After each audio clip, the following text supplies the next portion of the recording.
আবেগ নিয়ে ভালোবাসা নিয়ে আল্লাহরে ডাকেন, দোয়া কবুল করে নিবে কে?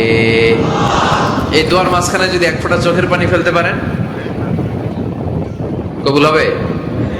কবুল করবে কে? চোখের পানি ফেলবার চেষ্টা করবে। নিজেকে যত ছোট করে আল্লাহর কাছে উপস্থাপন করা যায়, যত ছোট করা যায় নিজেকে। আল্লাহর হাবিব সাল্লাল্লাহু আলাইহি ওয়াসাল্লাম মহাবিশ্বের শ্রেষ্ঠতম মানুষ, তিনি দোয়ার সময় আল্লাহরে বলতেন, আল্লাহুম্মা ইন্নী আবদু, আল্লাহ আমি আপনার দাস, আমি আপনার গোলাম। ওয়াবনু আবদিক, গোলামের ঘরের গোলাম। ওয়াবনু আমাতি, দাসীর ঘরের গোলাম, বান্দির ঘরের গোলাম। আমার বাবা আব্দুল্লাহ আপনার গোলাম, আমার মা আমেনা আপনার দাসী। সুবহানাল্লাহ পড়বেন না? কিভাবে নিজেকে ছোট করতে হয় আল্লাহর হাবিব সাল্লাল্লাহু আলাইহি ওয়াসাল্লাম ছোট করতেন। গুনার কথাগুলো স্মরণ করবেন, আল্লাহর বলবেন, আল্লাহ আমি ছাড়া তোমার অনেক বান্দা আছে, কিন্তু তুমি ছাড়া আমার আর কেউ নাই। ঠিক কিনা? এইভাবে যত ছোট করে নিজেকে উপস্থাপন করা যায় দোয়াতে, এই দোয়া কবুল করে নেবে কে?